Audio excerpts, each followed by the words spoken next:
आज हम कक्षा 11वीं फिजिक्स अध्याय 4 गति के नियम लॉ ऑफ मोशन, इसके अंतर्गत संवेग और इसके बाद गति के नियम।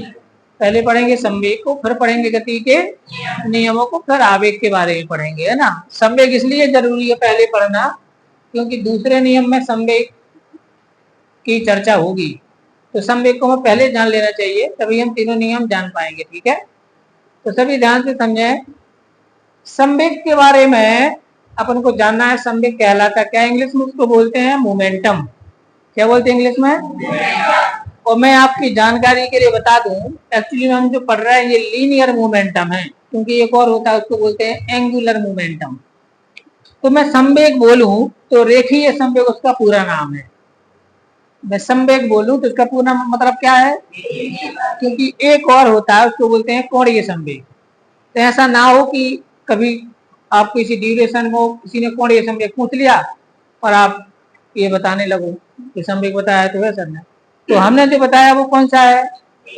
माने हम जो पढ़ रहा है वो रेखीय संवेग। तो रेखीय संवेग को बुक में सिर्फ संवेग शब्द लिखा हुआ है, तो उसको रेखीय संवेग उसका पूरा नाम है ना, ये मान करके चलना है। ठीक, तो ये कहता है संवेग कहलाता क्या? एक छोटा सा प्रश्न है, मैं आप लोगों से पूछ रहा हूँ, आप लोग मुझे बताना, ठीक है ना। देखते हैं कौन इसका उत्तर देता है। तो बताओ मुझे, चीता और हाथी में से किसकी गति ज्यादा होती है? गलत आंसर, हाथी। अब ये प्रश्न जो मैंने पूछा और इसका जो उत्तर आपने दिया वो सब वही उत्तर देंगे, क्योंकि आपको सही है, पर आपने मेरा प्रश्न ध्यान से नहीं सुना। अब मैं प्रश्न को दोहराता हूं। मैंने बोला था चीता और हाथी में से किसकी गति ज्यादा होती है। मैंने ये नहीं बोला स्पीड किसकी ज्यादा होती है, मैंने चाल थोड़ी बोली है। मैंने क्या बोला था? गति बोला है मैंने, है ना। और आप आंसर का दे रहे हो? स्पीड का। मैंने स्पीड बोला ही नहीं है, हालांकि दोनों मिलते जुलते शब्द हैं, ठीक है ना। अब चलिए, ऐसा क्यों पूछ रहा हूं। साइंटिस्टों ने एक अच्छी थ्योरी निकाली कि अगर आपको गति मापना है, किसी वस्तु की गति मापना है, तो सिर्फ स्पीड से इसका डिसीजन नहीं होगा, स्पीड के साथ वेट से भी डिसीजन होगा।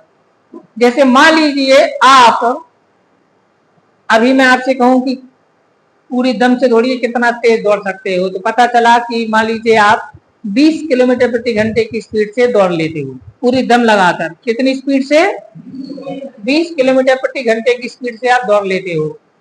अब आप अपना स्कूल बैग लेकर के दौड़ो, ज्यादा कुछ नहीं लेना, अपना स्कूल बैग ही ले लो पूरा, उसमें किताबें कॉपी भरी है, तो क्या आप 20 की स्पीड पर दौड़ पाओगी? अब नहीं दौड़ पाओगे। क्यों? इसका मतलब हुआ आपकी जो गति है, जो स्पीड है, उसमें आपके वेट का भी हिस्सा है, नहीं है? आपका वेट का भी उसमें हिस्सा है। वेट बढ़ने पर, जैसे जैसे वेट बढ़ेगा वैसे वैसे आपकी स्पीड क्या होगी? घटेगी। अगर आप फोर्स वही रखते हैं, जैसे कि आप मोटरसाइकिल चलाते हो, तो आप सिंगल चलाते हो तो कितनी फर्र फर्र दौड़ती है, वो थोड़े में स्पीड पकड़ती है, लेकिन जब 3-4 बैठ जाते हैं उस पर, तब ऐसा नहीं होता है। होता है क्या? ये फट्टे फट्टे से दौड़े। अब आप, और वो, अगर मान लीजिए एक कल्पना कर रहे हो, एक मोटरसाइकिल की अधिकतम स्पीड 120 किलोमीटर प्रति आवर है, तीन लोग बैठ जाते, 120 से कभी नहीं दौड़ेगी, वो कभी नहीं दौड़ेगी। समझ आई ना बात? क्यों? उसका जो परीक्षा, जो टेस्ट हुआ है वो एक सीट पर हुआ है। एक के लिए उसने बताया कि इसके इंजन की इतनी ताकत है कि पूरी ताकत लगा कर इंजन नई बाइक में 120 की स्पीड पकड़ लेगा, नई में। तो पुरानी होती जाती है, इंजन की क्षमताएं क्या होती हैं? कम होती जाती हैं। लेकिन उस पर 3 बैठे हैं, तो 3 के लिए थोड़ी सा टेस्ट किया था। टेस्ट किसके लिए था? आपने देखा होगा, बोलते हैं कि चलो हाँ, इस मोटरसाइकिल का माइलेज 80 किलोमीटर, तो ऐड आती है ना टीवी में, 69 के ठाट, 69 के एक ऐड आता है पैशन का, हीरो कंपनी की, उसका मोटरसाइकिल का। वो जब बोलता है कि कहाँ जा रहे थे जयपुर, तो क्या क्या लाओगे हमें, तो वहां से हवा ले आएंगे। तो उसमें क्या होता है कि वो जो एवरेज बाइक दे रही है, उसने कहा कि बाइक ले लो 80 का एवरेज देगी, लेकिन तुमको नहीं दे रही हो। क्यों नहीं दे रही? क्योंकि उसने अपनी आदर्श कंडीशन पर 80 का एवरेज दिया है। आदर्श कंडीशन मतलब वेट भी आदर्श होगा। एक आदमी बैठेगा 45 40 50 किलो का, तो 80 की स्पीड से चलेगी। अब आप तो 2 बैठे हो, रास्ते भी कैसे हैं, ऊपर खावर है, गियर भी आपका बार बार ऊपर नीचे होना है, तो उसका माइलेज क्या होगा, घटेगा। वो थोड़ी देगी जो कंपनी बता रही है, उससे तो फिर वो क्या आ जाएगी, नीचे आ जाएगी। तो इसी प्रकार यहाँ पर है, संवेग जो होता है, मतलब वैज्ञानिकों ने देखा कि किसी वस्तु की अगर आपको गति को मापना है, गति को क्या करना है, मापना है, तो गति की सही माप करने के लिए हमें उसके न केवल स्पीड, माने न केवल उसकी चाल, बल्कि उसके काय को, द्रव्यमान को भी इंक्लूड करना पड़ेगा। द्रव्यमान को भी इंक्लूड करना पड़ेगा। इस प्रकार द्रव्यमान और चाल यानी कि वेग बोल दूं, दोनों से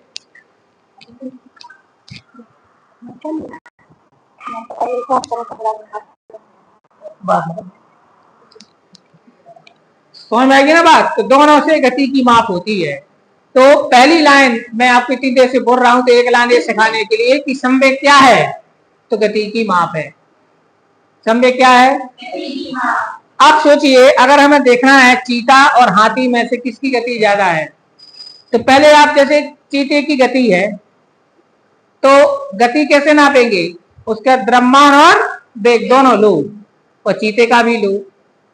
अब चीते का द्रव्यमान बहुत कम है, स्पीड भले ही ज्यादा है, लेकिन हाथी का द्रव्यमान बहुत ज्यादा है, इसलिए उसकी स्पीड क्या आ रही है। तो आप कैसे कह सकते हो कि कौन ज्यादा तेज है, कैसे कह सकते हो? समझ आएगी ना बात। अब अगर हाथी दौड़ रहा है और चीता दौड़ रहा है, अब हाथी का वेग कल्पना करो घट रहा है, हाथी के ऊपर से उसके छितरी फितरी उड़ती जा रही है, टीवी में आते ना तरह तरह के चीजें। तो अब उसकी साइज घट करके कहाँ आ रही है, चीते की साइज पर। तो साइंस लगाओ, उसकी वेट घटेगा तो स्पीड क्या होगी, बढ़ती जाएगी। अब कल्पना करो जब उसकी साइज और उसका वेट चीते के बराबर आ जाए, तो कितना तेज दौड़ रहा होगा, नहीं दौड़ रहा होगा, बहुत तेज दौड़ रहा होगा। कंपेयर करो आप उसी स्पीड से। समझ आएगी ना बात। इसलिए कहने लगते हैं, तो संवेग जो है वो गति की माप है, और गति की माप में द्रव्यमान और वेग दोनों का ही भाग लिया जाता है।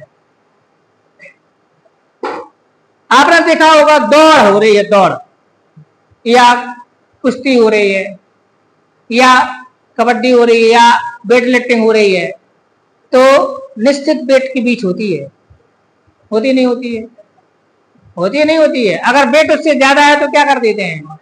अभी एक हमारा खिलाड़ी, अभी कौन से गेम चल रहे थे, उसमें वो 1.5 किलो ज्यादा था तो बाहर कर दिया। इसके पहले किसको किया था, वो 50 ग्राम 150 ग्राम वेट ज्यादा हो गया था, वो ओलंपिक में, उसको सिल्वर मेडल मिल रहा था, नाम याद नहीं आ रहा है वो है, हाँ पोगासो थी कोई, विनीता पोगासो, अरे जो भी मुझे नाम नहीं याद आ रहा है।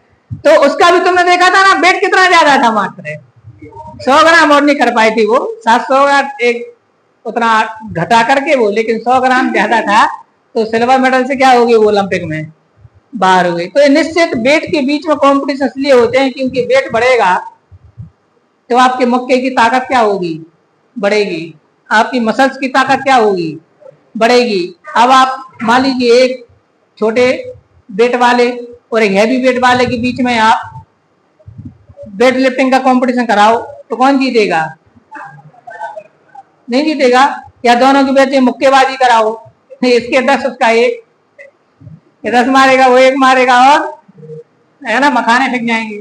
तो ये उसमें ये होता है। तो संवेग वास्तव में क्या है, गति की माप, मेजरमेंट ऑफ मोशन, गति की माप। ये मैं परिभाषा नहीं बता रहा हूँ, संवेग की परिभाषा नहीं है, इस संवेग की अवधारणा कंसेप्ट है। संवेग का भौतिक अर्थ क्या है, आपसे कोई पूछे, what is the physical meaning of momentum, संवेग का भौतिक अर्थ क्या है, तो अपन क्या बोलेंगे कि संवेग गति की माप है।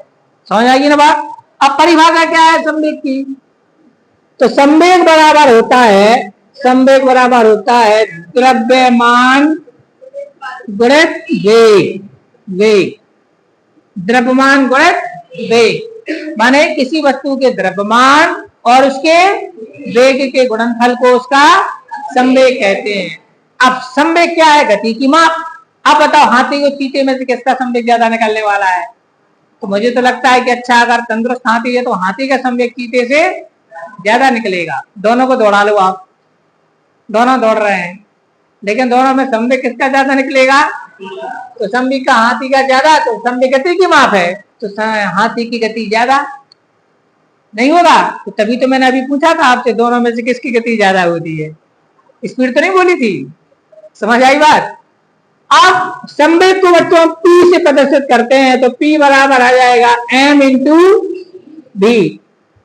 अब भी यहाँ पर सदिश राशि है, इसलिए संवेग भी सदिश राशि है। Momentum is the vector quantity. Momentum का जो डायरेक्शन होता है वो अराउंड टू वेलोसिटी, वेग के डायरेक्शन का निर्देश होता है। जो वेग की दिशा होगी वही काय की दिशा होगी, संवेग की दिशा। अगर मैं इसको अदिश रूप में लिख दूं, अदिश रूप में, तो अदिश रूप में बस एरो हटा दो, अदिश रूप में P बराबर क्या आ जाएगा, एम बी। P बराबर क्या आएगा, एम बी। एम का मात्रक क्या होता है और B का मात्रक क्या होता है, तो संवेग का मात्रक क्या बनेगा, तो संवेग का ऐसा यूनिट होता है किलोग्राम मीटर प्रति सेकंड। भूलना नहीं है, किलोग्राम मीटर प्रति सेकंड किसका यूनिट है। अब द्रव्यमान का हम लिखते हैं m मास, और मीटर का क्या लिखते हैं l लेंथ, और सेकंड का क्या लिखते हैं t। तो इसका डायमेंशनल फार्मूला होता है ml t to the power -1। किसका विमीय सूत्र है, तो संवेग का विमीय सूत्र होता है ml t to the power -1। Clear हो गया ना बात। ये हमारे पास संवेग की थ्योरी है। संवेग कहते किसे हैं, संवेग का भौतिक अर्थ क्या है, संवेग का सूत्र क्या है, संवेग का मात्रक क्या होता है और विमीय सूत्र क्या होता है। संवेग का सीजीएस मात्रक क्या होगा, सीजीएस, ये तो ऐसा ही मात्रक है। सीजीएस, सीजीएस का फुल फॉर्म बोलो, centimetre gram second, centimetre gram second, CGS का पूरा नाम। तो ग्राम, तो इसको लेना पड़ेगा ग्राम में, और एक मीटर को क्या में लेना पड़ेगा, सेंटीमीटर में, और सेकंड वही रहेगा। तो ये कौन सा यूनिट बन गया, तो बताओ संवेग का सीजीएस यूनिट क्या होता है, ग्राम सेंटीमीटर प्रति सेकंड। अब बताओ इसका एफपीएस यूनिट क्या होता है, एफपीएस का पूरा नाम फुट पाउंड सेकंड। तो फुट पाउंड, तो ये पाउंड में मेजर करें, मास, मास का पाउंड होता है ना, तो हो जाएगा पाउंड, और इसका फुट, और इसका सेकंड, पाउंड फुट प्रति सेकंड, एफपीएस मात्रा बनेगा। एफपीएस मात्रा क्या बनेगा, पाउंड फुट प्रति सेकंड। हम 11वीं क्लास में, इसलिए हमें सारे मात्रक बनाना आना चाहिए। समझ आई ना बात। अब ये कौन सा मात्रक कहलाएगा आप मुझे बताना। मैंने इसका बनाया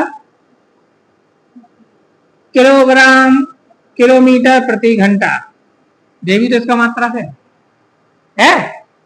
अब की बार मैंने द्रव्यमान का मात्रक ले लिया किलोग्राम, इसका ले लिया किलोमीटर प्रति घंटा, तो मात्रक बन गया किलोग्राम किलोमीटर प्रति घंटा। ये कौन सा यूनिट है, तेरे की MKS का पूरा नाम बोलो, तो मीटर कहाँ है,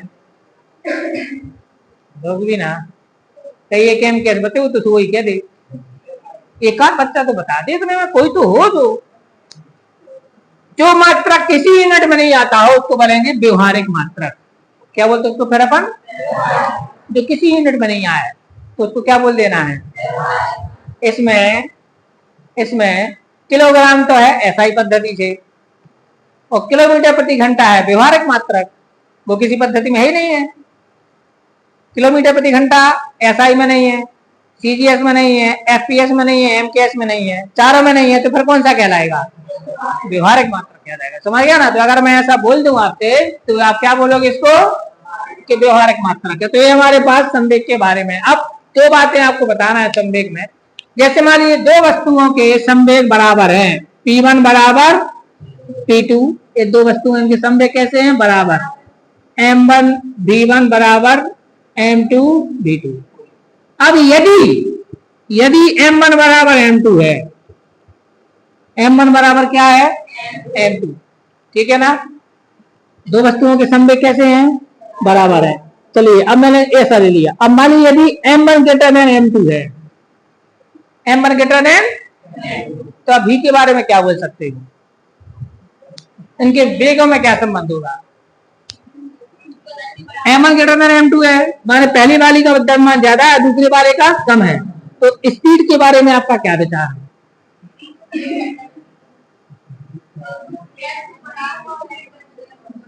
M1 अगर M2 से बड़ा है ना, देन V2 बड़ा होगा, क्योंकि संवेग बराबर है ना। तो जिसका द्रव्यमान ज्यादा है उसकी स्पीड कम होगी, उसकी स्पीड क्या होगी? कम। और जिसका द्रव्यमान कम है उसकी स्पीड, तभी तो संवेग बराबर आएगा। भाई ऐसे समझिए, इसका द्रव्यमान ज्यादा है, इसका द्रव्यमान, लेकिन दोनों के संवेग बराबर है, तो जिसका द्रव्यमान कम है उसको वेग ज्यादा होगा, तभी तो दोनों का गुणा कैसा हो पाएगा? बराबर हो पाएगा। तो अगर दो वस्तुओं के संवेग समान हैं तो अधिक द्रव्यमान वाली वस्तु का वेग कम और कम द्रव्यमान वाली वस्तु का वेग अधिक होता है। ये आपको ट्रू फॉल्स में पूछा जाता है, परीक्षा में ट्रू फॉल्स में पूछते हैं। क्या पूछते हैं आपको कि मान लीजिए दो वस्तुओं के द्रव्यमान कैसे हैं, संवेग कैसे हैं? बराबर है। अब यदि एक का द्रव्यमान ज्यादा और दूसरे का कम है, माने पहले का द्रव्यमान ज्यादा दूसरे का कम है, तब किसका वेग ज्यादा किसका कम होगा? जिसका द्रव्यमान ज्यादा उसका वेग कम, तो जिसका द्रव्यमान कम उसका वेग ज्यादा। वो हाथी और चीते वाला एग्जांपल याद रखना। हाथी और चीते का मान लो संवेग बराबर है, तो बताओ स्पीड किसकी ज्यादा है? चीते की, लेकिन वेग किसका ज्यादा है? तो जिसका वेग ज्यादा उसकी स्पीड कम होगी, जिसका वेग कम है उसकी स्पीड, सॉरी उसका द्रव्यमान कैसा होगा? ज्यादा होगा। तो ये अपन को इसमें ध्यान रखना। इसी प्रकार से उल्टा पूछते हैं अगर हम, जैसे मान लीजिए इनके संवेग बराबर है, अब मान लीजिए V1 ग्रेटर देन V2 है, देन मास के बारे में क्या बोल सकते हो? यदि दो वस्तुओं के संवेग बराबर है तो अधिक स्पीड वाली वस्तु का द्रव्यमान कम, अधिक स्पीड वाली वस्तु का द्रव्यमान कम, माने तब M1 लेस देन M2। तो अधिक स्पीड वाली वस्तु का द्रव्यमान कम होगा और कम स्पीड वाले वस्तु का द्रव्यमान ज्यादा होगा। कब? लेकिन जब उनके संवेग कैसे हैं? बराबर। अगला, अगर मैं किसी वस्तु का वेग दोगुना कर दूं तो संवेग पर क्या प्रभाव पड़ेगा? जल्दी जल्दी बोलिए। संवेग का सूत्र है P बराबर M इंटू V।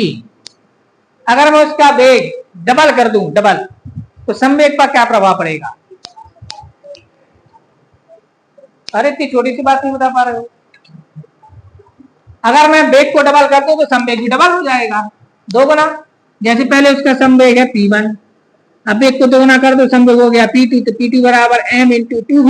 वेग को दोगुना कर दिया, अब दो आगे आ जाएगा, 2MV, और MV को वापस क्या लिख दो? P1, तो 2P1 नहीं हो गया। तो अगर मैं किसी वस्तु का वेग कैसा कर दूं? दोगुना कर दूं, तो उसका संवेग भी कैसा हो जाएगा? और सोच करके बोलो। अगर मैं उसका द्रव्यमान दोगुना कर दूं, वेग वहीं रखूं, वेग में कोई परिवर्तन करूं, द्रव्यमान दोगुना कर देता हूं, तो संवेग भी कैसा हो जाएगा? दोगुना। अब मैंने द्रव्यमान को भी दोगुना कर दिया, वेग को भी दोगुना कर दिया, संवेग कितना हो जाएगा? सोच कर बोलना। अब मैंने वेग को आधा और द्रव्यमान को दोगुना कर दिया, वेग को आधा द्रव्यमान को दोगुना, यही तो करना है। द्रव्यमान को दोगुना, वेग को आधा, तो कोई फर्क नहीं पड़ा, संवेग वही रहा, उसी में कर देना है। द्रव्यमान को आधा, वेग को दोगुना, तो संवेग पर कोई फर्क नहीं पड़ेगा, संवेग जितना था उतनी रहेगा। बात समझ में आई? अगर मैं उसके द्रव्यमान को 4 गुना और वेग को आधा कर दूं, द्रव्यमान 4 गुना और वेग को आधा, संवेग कितना हो जाएगा? अब बच्चों मैं आपको कितने भी सिखा दूं, कोई भी सकता है, तो मैं निकालना आना चाहिए। जैसे अभी आपको आया था परीक्षा में कि एक वस्तु के द्रव्यमान को, वेग को दोगुना और द्रव्यमान को, वेग को दोगुना और द्रव्यमान को आधा कर दिया तो उसकी गतिज ऊर्जा कितनी हो जाएगी? अभी आया था आपको, अभी आया था परीक्षा में, क्वार्टरली एग्जाम में। तो जैसे मैं आपको ये सिखा दिया मैंने आधी ऊर्जा वाला, और वहां पर आ गया 3 गुना और 7 गुने वाला, तो तुम्हें करना आना चाहिए। जरूरी थोड़ी है कि मैंने डबल आधा वाला बताया तो परीक्षा में यही आएगा।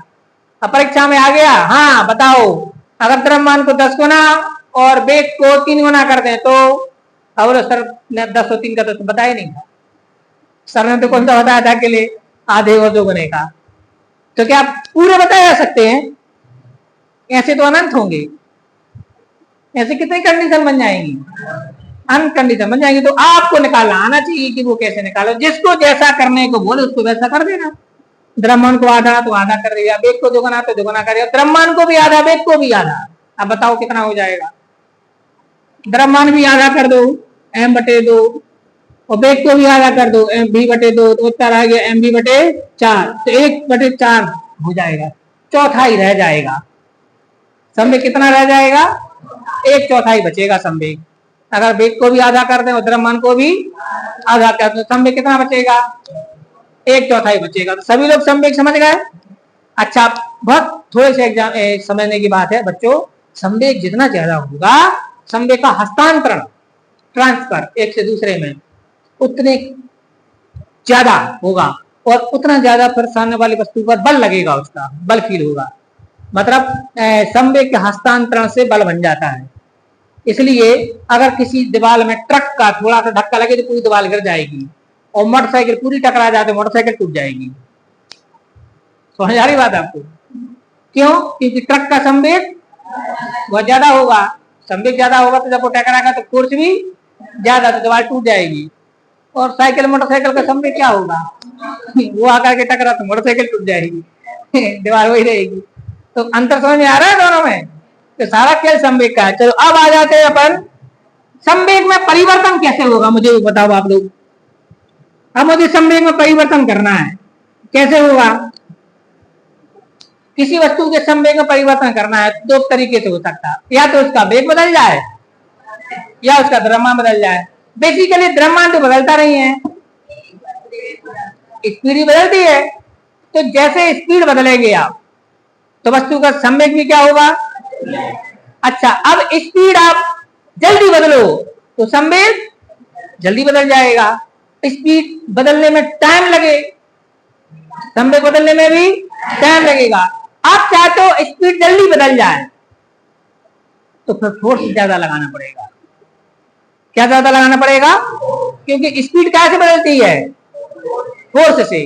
तो फोर्स ज्यादा लगाओ कम समय में तो स्पीड जल्दी बदल जाएगी। स्पीड जल्दी बदलेगी तो यहां से बनता है कि संवेग में परिवर्तन बल पर निर्भर करता है। तो न्यूटन का दूसरा नियम निकलेगा, पहले पहला पढ़ते हैं। अब आते हैं अपन न्यूटन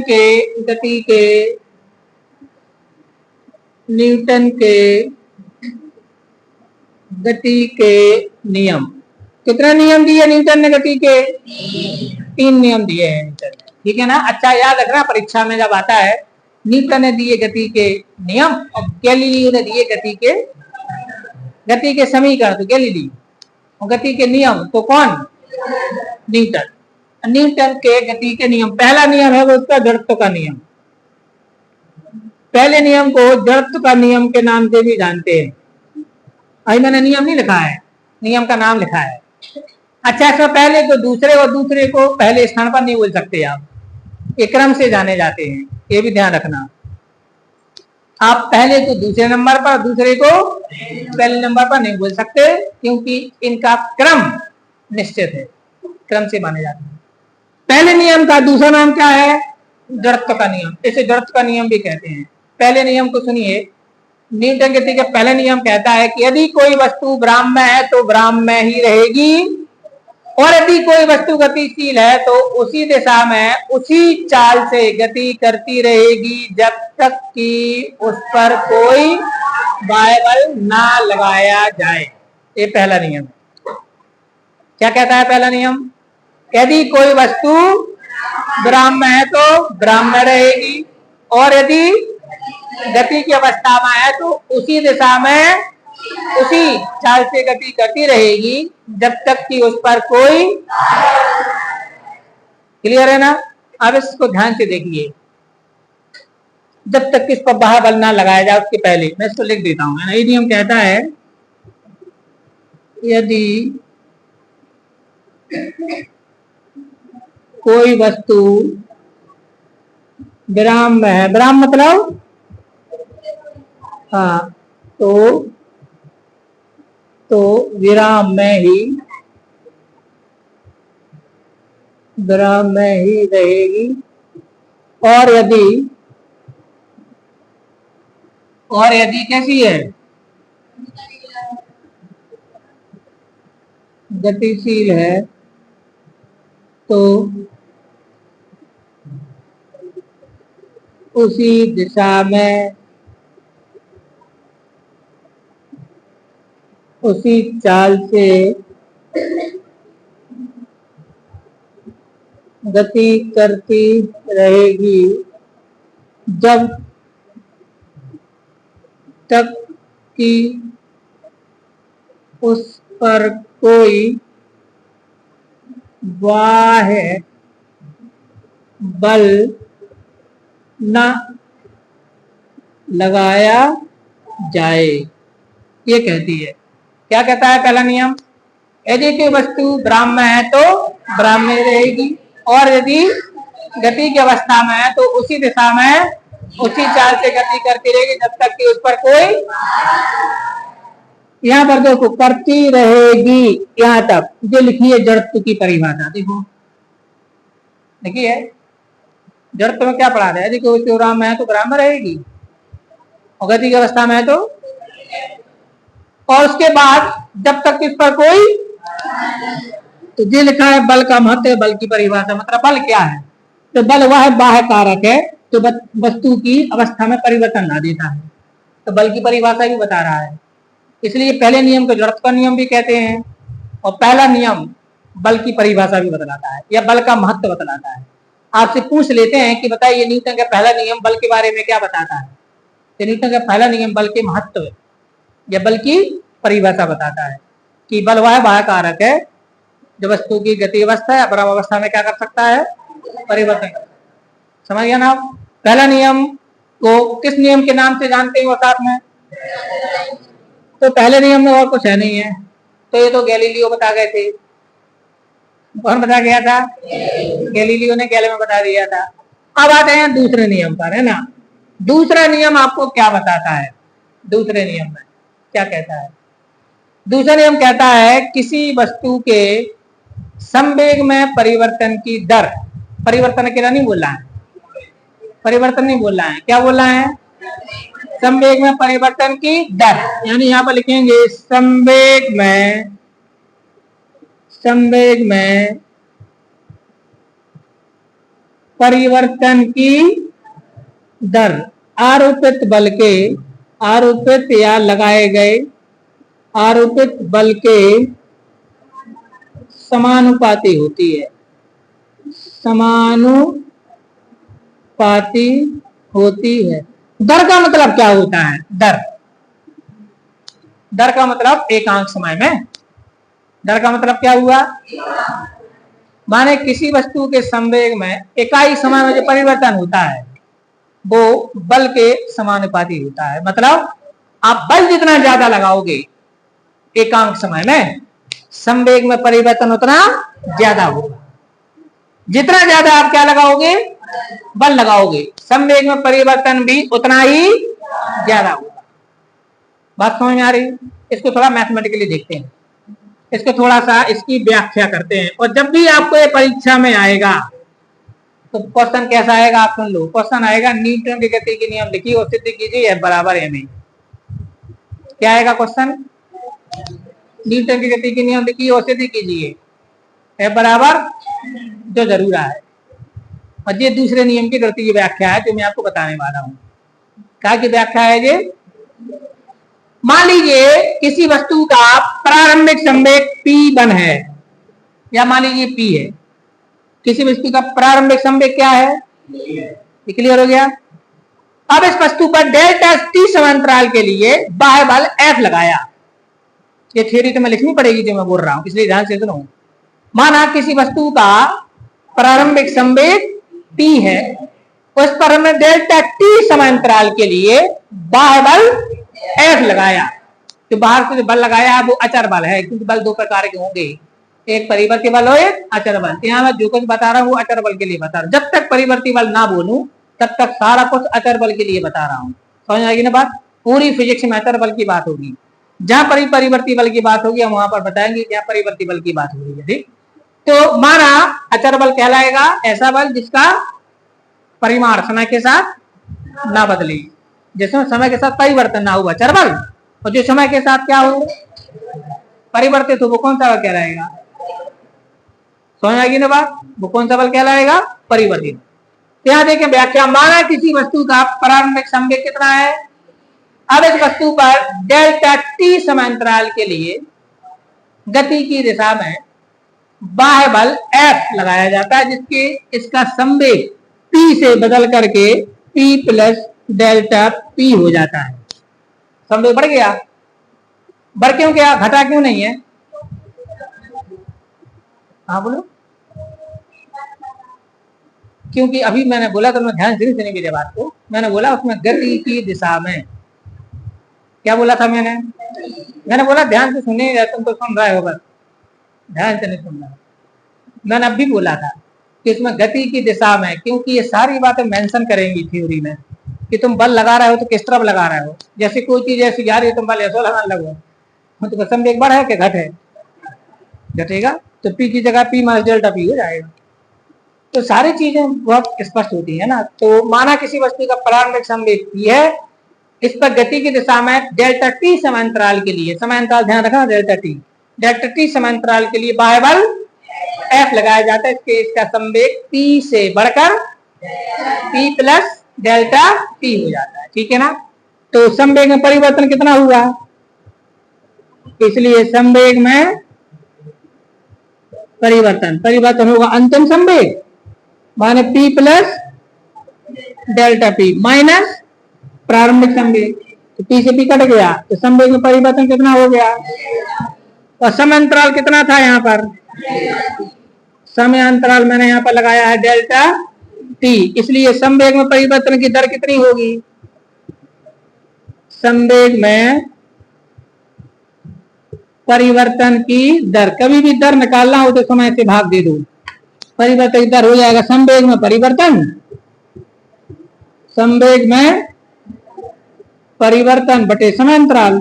इसको बोलते हैं परिवर्तन की दर। समझ में आ रही बात? ये आ जाएगा। ठीक, तो संवेग में परिवर्तन कितना हुआ और समय अंतराल, तो डेल्टा पी बटे डेल्टा टी को क्या बोलेंगे? दर निकालना सीख गए आप? दर कैसे निकाली जाती है? कितना परिवर्तन हुआ और कितने समय में हुआ। तो जितना परिवर्तन हुआ उसमें समय से भाग दे दो तो क्या निकल आएगी? परिवर्तन की दर, रेट ऑफ चेंज निकल आएगा। अब नियम क्या बोलता है कि परिवर्तन की दर काय के बराबर होती है, काय के समानुपाती।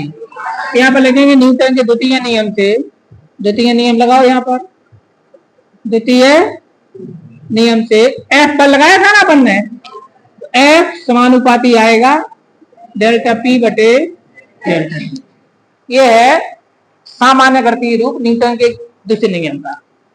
न्यूटन के दूसरे नियम का सामान्य गणितीय रूप है F अनुपाती डेल्टा P बटे डेल्टा T। यही ऊपर लिखा है शब्दों में, यही लिखा है सूत्र में। ठीक है ना? अब इसको आगे बढ़ाते हैं। तो जब मैं यहाँ पर अनुपाती चिन्ह हटाऊंगा तो यहाँ पर एक कांस्टेंट आएगा, तो यहाँ से F इक्वल टू आ जाएगा K इंटू डेल्टा P बटे डेल्टा T। हम यहाँ पर P और T के मान इस प्रकार लेते हैं हमेशा, यानी K की वैल्यू यहाँ पर 1 होती है। कितनी होती है? 1। तो हम सम के तो उसका मात्रा का चयन इस प्रकार करें कि K इक्वल टू क्या हो? 1 हो। तो F इक्वल टू हमारे पास क्या आ जाएगा? Delta P upon T। अब माना डेल्टा T मानो समांतराल है वो 0 की हो जा रहा है, क्योंकि समांतराल जितना छोटा लोगे वैल्यू उतनी परफेक्ट आएगी। तो हम डेल्टा T टेंड्स टू 0 का मतलब क्या हुआ कि समांतराल छोटे से छोटा है। और जब हम ऐसा करते हैं तो आप याद करो आप लोग कुछ मैंने बताया था, limit delta T tends to 0 delta P बटे डेल्टा T। इसको क्या बोलते हैं? इसको बोलते हैं dP बटे dt बोलते हैं। इसको क्या बोलते थे? अवकलन पढ़ाया था ना, परिवर्तन की तात्क्षणिक दर। अवकलन किस चीज को बताता है? परिवर्तन की तात्क्षणिक दर, इंस्टेंटेनियस चेंज को बताता है। अब यहां से P की वैल्यू होती है m इंटू d, नहीं होती है बटे dt। हम जानते हैं m तो बदलेगा नहीं, तो अचर को याद करो और डिफरेंशिएशन में अचर को बाहर कर देते थे। अचर को बाहर कर देंगे, यहां पर आएगा dv बटे, और dv बटे dt को क्या बोलते हैं? a। तो f बराबर क्या आ गया? ma। तो ये प्रूफ करने को आता है कि सिद्ध कीजिए f बराबर ma होता है, मतलब न्यूटन का दूसरा नियम लिखिए और सिद्ध कीजिए f इक्वल टू ma। तो f equal to ma proof करने के लिए आपको यहां तक ले जाना पड़ेगा। बात समझ में आई? कहां से चालू हुआ था? ध्यान से सुनो। माना किसी वस्तु का प्रारंभिक संवेग P है, उस पर डेल्टा T समांतराल के लिए गति की दिशा में बाह्य बल F आरोपित किया था, जिससे उसके संवेग P से बदलकर P प्लस डेल्टा P हो जाता है। तब वस्तु के संवेग में परिवर्तन P plus delta P minus P equal to delta P। समांतराल T, इसलिए संवेग में परिवर्तन की दर हो जाएगा संवेग में परिवर्तन बटे समांतराल, तो डेल्टा P बटे डेल्टा T। अब दूसरा नियम लगा दो तो F के अनुकोणानुपाती हुआ, अनुकोणानुपाती स्थान हटा के K को बंद कर देना है तो वहां पहुंचोगे, ठीक है ना। फिर आपको डेल्टा T टेंड्स टू 0 कर देना है। ये नहीं भी करेंगे तो भी चलेगा, लेकिन कर देना है, क्योंकि हम परिवर्तन को तात्क्षणिक मापते हैं हमेशा फिजिक्स में। कैसा मापते हैं? तात्क्षणिक मापते हैं, इसलिए। तो यहाँ से आ जाएगा हमारे पास, माना डेल्टा T टेंड्स टू 0 तो F इक्वल टू आ जाएगा limit delta T tends to 0 delta P upon delta T। इसको लिख देना dP बटे dt। अब P को लिखोगे m इंटू v, तो m को बाहर कर देना, v में परिवर्तन की दर को बोलते हैं a। तो F बराबर क्या हो गया? ma। F बराबर ma। तो F बराबर ma को न्यूटन की गति के दूसरे नियम का गणितीय रूप कहते हैं। आपसे कोई बोले कि न्यूटन गति के द्वितीय नियम का गणितीय रूप लिखिए, तो आपको लिख देना है F इक्वल टू ma। क्या लिख देना है? और कहीं पर भी F इक्वल टू ma का यूज करोगे तो बगल में लिखेंगे न्यूटन के दूसरे नियम से। जैसे हम फिजिक्स में कहीं लिख रहे हैं F इक्वल टू, हमने कहा हम जानते हैं F इक्वल टू ma, तो बगल में क्या लिखेंगे? न्यूटन के दूसरे नियम से। क्या लिखना पड़ेगा? बात। और आपसे पूछे न्यूटन के दूसरे नियम का गणितीय रूप F equal to ma, F equal to, और यहाँ से हमें बल की परिभाषा भी मिल जाती है। तीसरा नियम और जल्दी से देख लेते हैं, फिर उसके बाद कल इस पर बात करेंगे।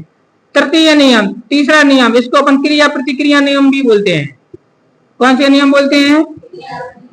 क्रिया प्रतिक्रिया नियम, रिएक्शन एंटी रिएक्शन रूल। ये क्या बोलता है कि प्रत्येक क्रिया के बराबर और विपरीत प्रतिक्रिया होती है, और ये क्रिया तथा प्रतिक्रिया बल अलग अलग वस्तुओं पर कार्य करते हैं। पूर्ण विराम। यहां तक बोलना है, तब पूरे नंबर मिलेंगे।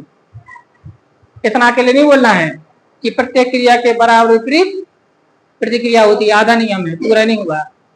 पूरा नियम क्या है? प्रत्येक क्रिया के बराबर और विपरीत प्रतिक्रिया होती है तथा क्रिया और प्रतिक्रिया बल अलग अलग वस्तुओं पर कार्य करते हैं। क्योंकि अगर एक ही वस्तु पर कार्य करेंगे तो निरस्त हो जाएंगे, खत्म कर देंगे एक दूसरे को, तो दुनिया में काम ही नहीं होगा। जैसे मान लीजिए मैंने कुर्सी को धक्का दिया, तो जितना बल मैंने कुर्सी पर लगाया, न्यूटन बोलता है उतना ही बल कुर्सी ने मुझ पर लगाया। फिर कुर्सी खिसकी कैसे? नहीं है बात समझ में? तो कुर्सी क्यों खिसकी? कोई आपसे पूछे, अरे यार जब प्रत्येक क्रिया के बराबर प्रतिक्रिया होती है तो दुनिया में काम कैसे होता है? जितना बल तुमने लगाया उतना ही मैंने लगाया, बल खत्म। एक रावण का वार है दोनों खत्म। तो फिर काम कैसे हो रहा है दुनिया में? काम ऐसे हो रहा है क्योंकि मैंने जो बल लगाया वो किस पर लगाया? तो कुर्सी में क्रिया होगी, अपने आप को सेक्शन होगा। उसने मुझ पर लगाया था तो मुझ में अंदर कुछ हुआ है, तो मेरे अंदर मसल्स जब मैं लगा तो थोड़ी हार्ड होंगी ना। जब किसी चीज पर हम बल लगाते हैं और हमें नहीं हटना हो तो अपने आप ये क्या हो जाता है, हार्डनेस आ जाती है ना। तो इसकी जो मसल्स हैं वो स्ट्रांग होकर के बल को क्या करती हैं, सहती हैं। समझ आएगी ना बात। एंटीपोज को, और जो हम लगा रहे हैं वो सह रहा है। अब दोनों में से जिसका वेट कम होगा वो खिसक जाएगा। समझ आएगी ना बात। वो क्या होगा, जैसे हम दीवार को धक्का मारने लगे हैं, चेकिंग मारने में पूरी तरह लगा दूंगा इसमें तो मेरा पैर खिसकने लगेगा। तो यहाँ पर कौन खिसक रहा है, मैं खिसक रहा हूँ दीवार। अब मैं कुर्सी पर लगाता हूँ, देखना कौन खिसकता है। अब मैंने लगाया, अब कौन खिसका, क्यों, इसका वेट कम है ना, इसका वेट कम है तो ये किसका, मेरा वेट कम है। भले ही फोर्स में लगा रहा हूं, देखो वेट किसका कम है, तो यहां मैं खिसका, दीवार नहीं खिसकी वहां पर। तो फिर मुझे किसने खिसकाया था, दीवार का जो एंटी फोर्स आया उसने मुझे खिसकाया। तो प्रत्येक क्रिया के बराबर विपरीत क्या होती है, प्रतिक्रिया होती है। और क्रिया प्रतिक्रिया बल ना कि, तभी तो दुनिया में काम हो पाते हैं। समझ में आएगी ना बात। इससे ध्यान रखना, बल हमेशा पेयर के फॉर्म में होता है, कभी दुनिया में सिंगल फोर्स नहीं होता है। बल हमेशा काय के रूप में होता है, पेयर के रूप में होता है। और जहां पर ही एंटी रिएक्शन मिलेगी, याद रखना वहीं पर काम होगा, नहीं तो काम ही नहीं होगा। तो इसलिए बोलते ना, आप हवा में नहीं चल सकते। क्यों, हवा में क्यों नहीं चल सकते, हम पूर्ण आकाश में क्यों नहीं चल सकते, प्रतिक्रिया नहीं मिलती है। बल नहीं बोलेंगे, क्या नहीं मिलती है, प्रतिक्रिया हमें सॉलिड सरफेस से मिलती है, तो हवा में प्रतिक्रिया हमें मिलेगी नहीं।